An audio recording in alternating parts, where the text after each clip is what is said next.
I think Earth Month is really special to our team and to me because it's a moment that allows people to take a pause, reflect on what the earth and all of its creatures mean to us. Understanding our planet is the first step towards protecting it. To protect nature, protect the earth.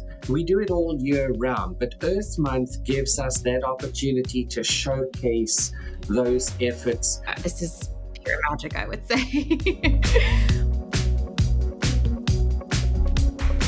Welcome back to the Life at Disney podcast. So on today's episode, we're exploring how the Walt Disney Company brings conservation, science, and storytelling together, from powerful documentaries and global storytelling campaigns to immersive guest experiences and real-world conservation impact. Joining me today are two leaders bringing these stories to life. Welcome to the podcast, Janet, Senior Vice President, Development and Production, National Geographic Content, and Dr. Mark, Vice President, Disney's Animals, Science, and Environment. Thank you. Thank you so much. Lovely to be here. It's a pleasure. We're so delighted to have you here. And you know what? We'd love to kick off with a fun little challenge. So before we dive into, of course, Earth Month and all the incredible work your teams are doing, we like to start with a little context for our listeners. So I'm going to challenge each of you to take us through your Disney journey in 60 seconds or less. I'm sure that sounds very impossible because of all the incredible work you've done. But so we want to know basically if you can share how you came to Disney, the roles you've held along the way, and maybe a favorite project or two that you've been a part of. Do you think you're ready for this? Oh, yeah. I'll try.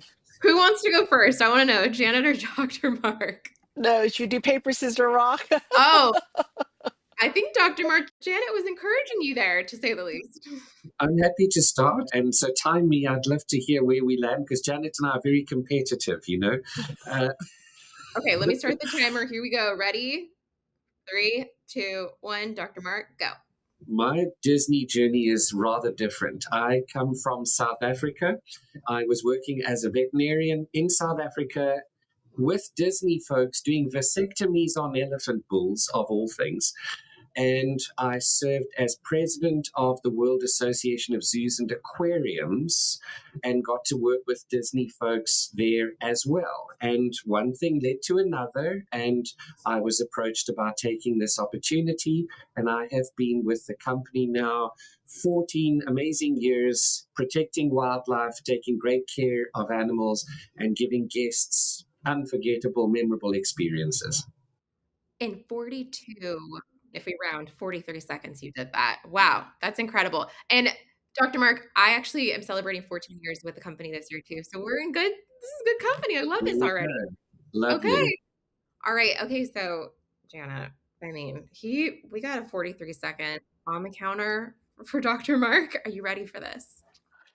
Wow, that's a challenge. And I'm already feeling a little heated because he started off with elephants and how can I compete? I started at National Geographic and now Disney over 20 years. If I say exactly, I'm going to feel really old. So it's been many years, but I've had many roles here from Vice President of International Acquisitions to Head of Development for Nat Geo Wild to my current position, which is managing the natural history slate for National Geographic and the Disney Plus platform. And I'm just thrilled to share this podcast with Dr. Mark. We've had the pleasure of working together for many years, and I'm really happy to be here talking about some of the shows that are coming up. And I know you asked what are some of the good projects that I'm working on right now.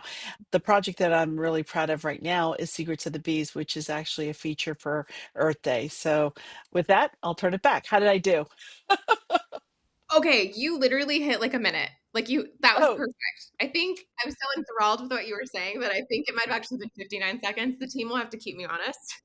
Okay. You did it. That's incredible. Let's just say you did it very well. And I am just completely so excited to dive in more to talk to both of you today. Okay, so we're here because, of course, Earth Month. It's a huge celebration at Disney, and obviously we can see that work and commitment continue all year round. So I'm really excited for us to be able to spotlight the work of your teams and give our listeners a peek at what it takes to bring all of that together.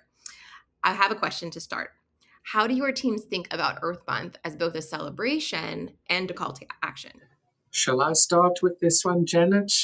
Yes. You know, it's a lovely question, and I appreciate you asking that because the work that we do to protect nature, protect the earth. We do it all year round, but Earth Month gives us that opportunity to showcase those efforts. We look at reducing our environmental footprint as a company. It's something we do all year round. We look at taking the best care of our animals. We look at protecting wildlife through the work that we do, but also philanthropic grants through our Disney Conservation Fund.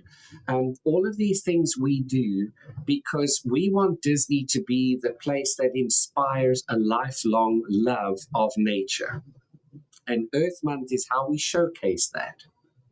Great.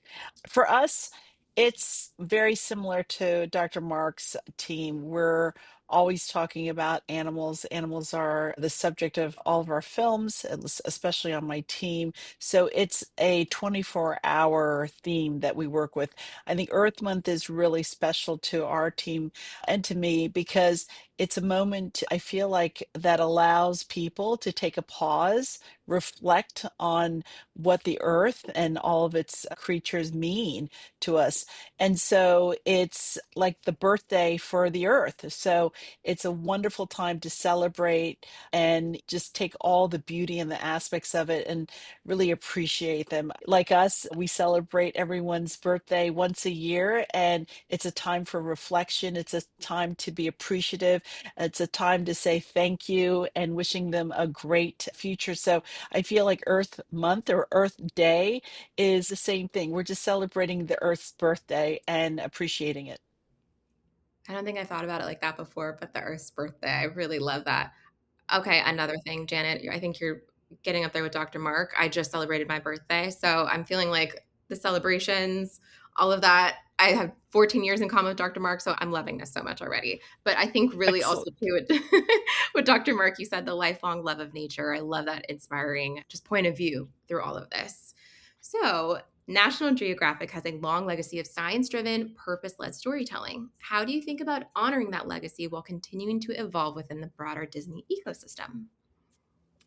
That's a great question. I think science is the heart of our storytelling, especially when you have the responsibility of reflecting two incredible brands like National Geographic and Disney. We use it in multitude of ways. One, through science, we get to tell the best stories. We have through National Geographic Explorers, we are on the cutting edge of finding those new discoveries, the new species, the new behavior. And for any entertaining television, you want to show something new, a new character, a new storyline. And only through science are you going to be able to do that in my neck of the woods. Finding out, dispelling stories of a certain creature, understanding, finding empathy, celebrating something as small. And what I love about the popularity of this show that we just created called Secrets of the Bees is that everyone who's seen it all say, "Wow, I love the bees." And it's so amazing because people are seeing bees not as this stinging vessel or something to be afraid of. They're celebrating it. And that just gives me so much joy. And it's all about giving the science away in our storytelling in an entertaining way. And of course, beautiful cinematography. But it distinguishes us from everyone else. Science is at the heart of what we do, it's at the heart of what Dr. Mark and what Disney's Animal Kingdom does. It's about information sharing. And I think that invokes the curiosity in everybody. And I think that's our driving force, our success, and it makes us very different from everyone else. I love that. It sounds like it's like a dismantling of like this false perception when we're talking about the bees, and then you're giving way to like rebuilding this exciting like way to connect to the bees, which are very critical to us. Mhm. And so I love just hearing how you talk about that. I also know there's a bit of a personal connection for you though, as a beekeeper. How did that influence your approach to this project? Oh, It was, first of all, I have to thank my two bosses, Tom and Courtney, because okay, so a little bit background. I've been a beekeeper for over 10 years, and I became a beekeeper for the sole reason of pollination, not that because I loved honey. I've been an avid gardener since my grandmother taught me how to garden when I was 5 years old. And it's been something that I love it. It's my favorite place in the world. And over the years in keeping a garden, I used to have this flower field around my patio. And one day I woke up and was having coffee and I noticed something. It was quiet. I didn't hear the cacophony of bees buzzing. And that I literally turned around and went, what the heck is happening here? And that was during the time of colony collapse, and there was a whole awareness about the perils of what was happening to our bees. And I had just transplanted a very old plant, a tree actually, from my parents' house that they had sold. And I was like head set on keeping this tree that was in our family for many years, transporting it. It was a mega move, and I transported to my house to replant it. And I was waiting for all the flowers to bloom and get pollinated for persimmons. I couldn't find very many bees, and that frightened me. And I decided at that moment I was going to be a beekeeper because I felt like the world needed more pollinators. So it's been a very close and personal species. I still am a beekeeper, and I felt that the world needed to know how important bees were, not just honeybees, but all kinds of bees. And a few years ago, I went to my boss and I said, I want to make Secrets of. And he said, sure, of course, the franchise. And he said, what's your next animal? And I said, bees. And he was like, really? And I said, okay. He said, most people are scared of them. And I said, no, no, I'm going to make the one that everyone's going to love. People are going to be transformed. And I remember the executive producer who was overseeing, she was like, oh, I don't like bees. I said, the goal will be for you to change your mind while we do this. And she called me one day. She said, I'm a bee lover now. I'm a bee lover. I've been convinced. Wow. So I'm hoping that is the mood and the viewing experience by everyone. And I had a secret mission, personal mission, that everyone who watches this will be convinced how important bees are and will do something as part of Earth Day or their life to make their lives better. Because through that, they're going to make our lives better. Sorry, I went on a little bit longer about that. No, Janet, I'm inspired right now. I'm ready to go get a persimmon and then become a pollinator with that story. So Okay, I love that. And also, too, I think you can just tell your passion. And I just think that's so exciting, like just with some of those examples that you shared, like your goals. You've talked about the curiosity and then just the shift in the way the perception is of such critical creatures. So, yes, absolutely. curiosity and the care is shining through just in the way that you're talking. I think for me personally, one of the greatest and like most fascinating things is the production on this. And it's always fascinating to me to see animals in their environments and things like that. But so how do you balance all of that? There's the scientific rigor, there's the emotional storytelling and the visual awe. And then you're really obviously trying to maintain that goal of curiosity and care. How do you balance all of that recipe? I think, first of all, you hit a note. You have to have passion and you have to have a love of animals. And I will say that everyone on my team, loving animals is a requirement. And I think that says a a lot about what we want to infuse in our shows. But it's also about what is the story we haven't told yet? What perspective that can we share? What visual splendor can we share? And how do we shoot this? We had an amazing macro cinematographer by the name of Alistair McEwen, who recently this year passed away. And he was the godfather of macro photography and cinematography. And we were unbelievably blessed to have his skills and expertise get us started on this. And we were able to film some of the frames of the honeybees in a way that has never been filmed before. We also had National Geographic explorer Anand Varma, who actually showcased the transformation of a little seed of an egg from a queen into a full-blown mature bee. And some of those features and the way that we shot it, I told Alistair Fothergill, who actually was head of the production company, who made the show for me, I said, the goal here, and he's actually a beekeeper too. So I went to him as I said, I need to go to somebody who understands and loves bees from the beginning and take on this responsibility as heavily as I do. And I said, every shot of this film needs to make a bee look like a gorgeous, cute, adorable stuffed animal. And I think that's what we did. It's about finding the different people who can help tell a unique story, a beautiful story, and propulsive. So I think I was really gifted with all the people who were involved in this.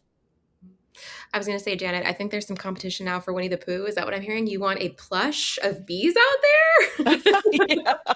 Okay, we're not going to be able to compete with Winnie the Pooh, but I think a cute little bee plushie might be really good. We'll get them together. I'm going to hold them both Yeah, while I watch Secrets of the Bees. excellent.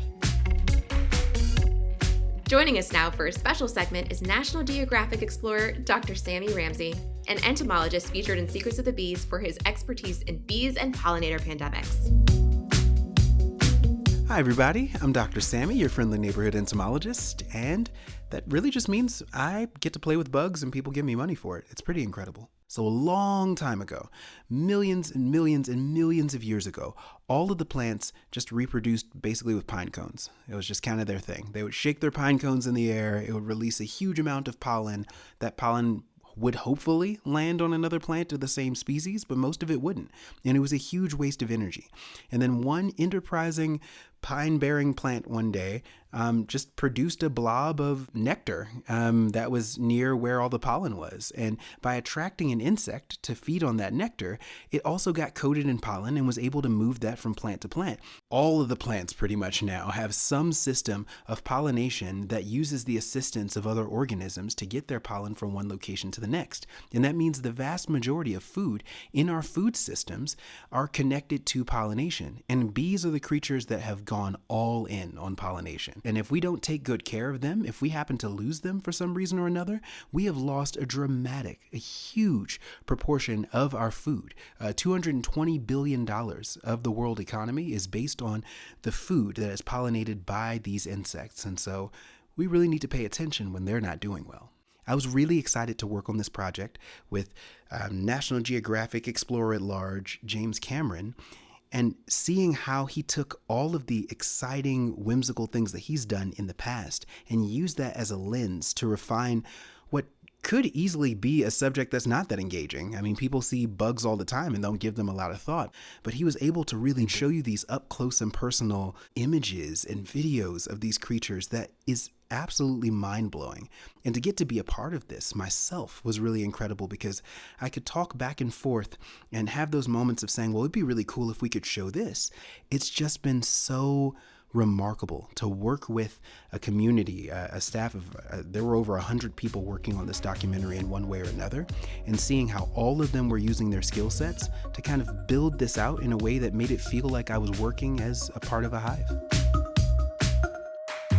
Dr. Mark, we're coming to you next, and all of your incredible work at Walt Disney World. Okay, Disney's Animals, Science, and Environment. It's a team that has quite a unique role bringing conservation to life for millions of guests through experiences. We want to know, how does your team translate science and research into moments of connection for guests across Walt Disney World? Yeah, it's a lovely question. Thank you. I'm a veterinarian by training. We have a lot of scientists and veterinarians and nutritionists and behaviorists. And the way we think about this is, if you imagine two pieces to this. Number one is we want to show our guests that really getting and doing what they need that show us these animals are thriving. And examples of that are being able to explore. And when you see a rhino in a mud wallow or a tiger that's rolling around on perfume, that's when you know these animals are living their best life. And that's what we want to see. And then there's the animals in the wild and their habitats, and how are we protecting those? And this is where we leverage our scientists, our team of specialists that just help us do both those things better. And then, of course, storytelling, which Walt Disney was all about. We use stories to share with our guests the things that we do and get our guests excited about it. We love that. And of course, in Earth Month, we put the spotlight on it. And one of the examples I'd love to share with you is how our animals participate in their medical exams. Now, I'm a veterinarian, so I have a bias here, but you could imagine an animal like a tiger or a lion. And again, please, these are not tame animals, right? These are wild animals. We have to be extremely careful. We certainly don't go in with them. But those animals participate with us in their well-being exams. And so this amazing team of keepers we have, will quite literally ask a gorilla to show me your left ear, and he gives you his left ear, and you can check his temperature and look in the ear. You can show the signal for open your mouth, and it will open its mouth. You can brush its teeth and look for cavities. We get a weight easily. We want to give you an injection, and it will allow us to give an injection. It will allow a blood draw voluntarily. And it's participating because it knows and trusts the keepers. It's developed this relationship of trust, and it knows there's a reward that the keeper is going to be giving. For a tiger, it's a squeegee bottle with goat's milk in it. For a gorilla, it's grapes. Whatever it is that animal values as a treat from one of its favorite people, we're able to give that and have the animals participating, working with us in a way that is just amazing to watch. And if you'd like to see this is a plug for Janet and for Nat Geo, because Janet helped put together the magic of Disney's Animal Kingdom, which is this incredible series that you can see on Disney Plus. Go and find it under the Nat Geo tile, and it just tells those stories of how we take care of animals here at Disney's Animal Kingdom, at Animal Kingdom Lodge, and at the Seas with Nemo and friends at Epcot. If you haven't seen it, you've got to do it. Janet did such a great job. And I promise this is not a collab that we prearranged here, because at any minute I was going to jump in and concur with Mark's observation about the animals at Animal Kingdom. As a matter of fact, one of the inspirations of coming to Dr. Mark many years ago and going, I have an idea, I want to do a show about your facility, was my visit to Animal Kingdom many years ago with my two boys. And we spent more time in that park than any of the other parks combined. Shh, don't tell anyone that. And it was the amazing care and the light. You really felt like you were there in the said country or the habitat they were in, and the animals were seeing animals in the wild so many years. I was like, wow, they really know what they're doing here. And when we became one family, it was one of the first shows I commissioned when Disney Plus actually launched. And then I got to really see behind the curtain, and I can't even tell you, it was my love and joy of that. Of the park and the people who work there was exponentially even greater. So I cannot tell you how wonderful the facility is and the care that the team brings. It is something for all of us to be so proud of, that we have such an extraordinary park and extraordinary cast members and team members, and the medical care is bar none the top in the world. Again, this was not prearranged. I'm just saying. And one of the favorite things I actually talked about were the crocodiles. And I said, a lot of hurricanes in Florida.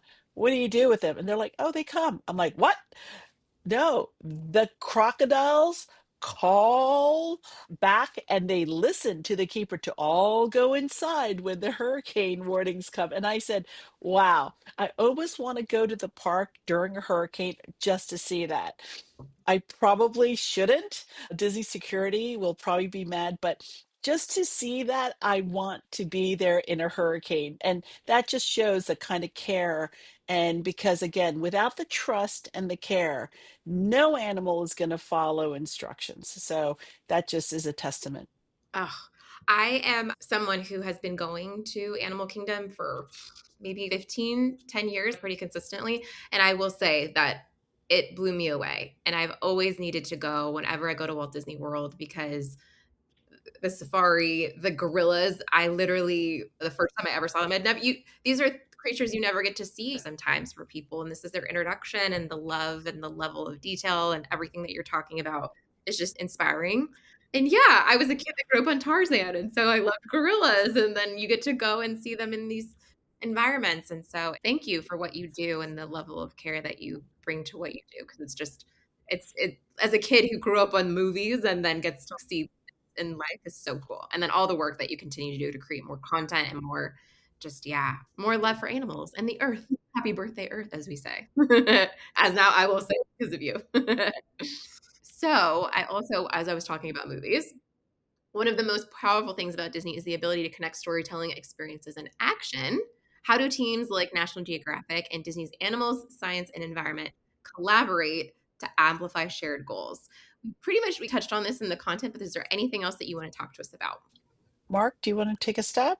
I think magic of Disney's Animal Kingdom, as we just talked, is really where we were able to find that sweet spot, and our guests just wanted to know more, and viewers then wanted to come and see the park because they'd seen it on TV, and they wanted to meet the people that were involved. So that was just wonderful. But I will say that we collaborate on so many different things. Janet has, with her expertise, so much to contribute to what we do. We like to try and help wherever we can, just because this is what Disney does, I think, better than anybody else out there, is synergy. We find ways where synergy just makes all of us do that much better, and we can leverage different parts of the business in different ways that give us, honestly, in business terms, a competitive advantage. So we're so happy with the partnership with Janet and Nat Geo. We've been very, very pleased, and long may it continue. Absolutely. Mark's team, the park aside, he also has an incredible connection to the Disney Conservation Fund and the team there, and all the scientists and the conservation that actually work in and recipients of that fund. So when we're looking for, again, scientists and conservation that are doing really groundbreaking work, we will call and say, "Hey, Mark, do you know somebody in this area that is working on this?" And there's a security blanket in getting Mark's recommendation and blessing and a connection. And that means a lot to us because we want to showcase the best work in the field, and to know that we get that blessing from Mark and his team is a shortcut. And, when time is sometimes not on your side, having that filter is amazing. And we want to continue to support people who are doing great work in the field. And so if we have a vehicle to showcase somebody's work that has been part of our Disney and Nat Geo family, of course, that's what we want to do because it's often the best work that's being done in the fields. We always, when we have an animal question, we always know that we have somebody of great expertise to call. You're hitting the nail right on the head. At the heart of all of this is people, all the incredible work that you're doing and all the teams that you're working with as well. We want to talk about the future generations. So, people out there are going to be hearing this. What role do curiosity and wonder play in shaping how they will care for the planet? Should I take a stab at this, Mark? I think curiosity is built into human beings. I'm not a psychologist, I'm not a psychiatrist. I am a nature loving television executive. And from when I was a little kid, immigrant kid from a family of immigrants from Korea, and we didn't have a lot of television, we didn't have a lot of money, but what I had and I spent a lot of time doing was seeking out the little critters out in my yard, and the bugs and the insects and the bees and the butterflies that were on my honeysuckle tree. I even tried to create my own ant farm from the ants that were in our little juniper tree myself. I took a little pickle jar. Okay, I wasn't thinking, but I actually put holes to get them the air. I thought of that, but little did I know that they were all going to crawl out in the middle of the night. But it brought me entertainment. It brought me curiosity. It brought me joy to see these creatures live. And I think that is something that any person, young or old, will always enjoy. And I think that we both have a responsibility to the future to create content, to bring experiences either at the park or through our films to continue and strike that curiosity in a way that people will explore their nature right in their backyard or take trips or go to Animal Kingdom to explore. So that's an ethos of what I keep in mind when making my films. But I think that's also something that the parks do. And it is why I was so hell-bent on creating a series about Animal Kingdom, because I really wanted the rest of the world to see a place that could actually help with that curiosity, stir more curiosity, and create a love for animals and nature. Yeah, if I may jump in, I think what Janet and her team do so well is leverage the fact that understanding our planet is the first step towards protecting it. And I love the work that they do. And of course, we're trying to do similarly and find those synergies. People want stories of hope, right? Especially in today's times, there's a lot of negative publicity, there's a lot of noise. And so people want stories of hope. And we leverage our amazing Disney Conservation Fund to tell stories of hope because people like to hear success stories and they want to be a part of it. And I must share with you our Disney Conservation Fund. I am so proud of it. It has directed over $141 million to conservation projects. It has helped to save and protect over 1,000 species in over half the countries of the world, in all 5 oceans, and on every continent.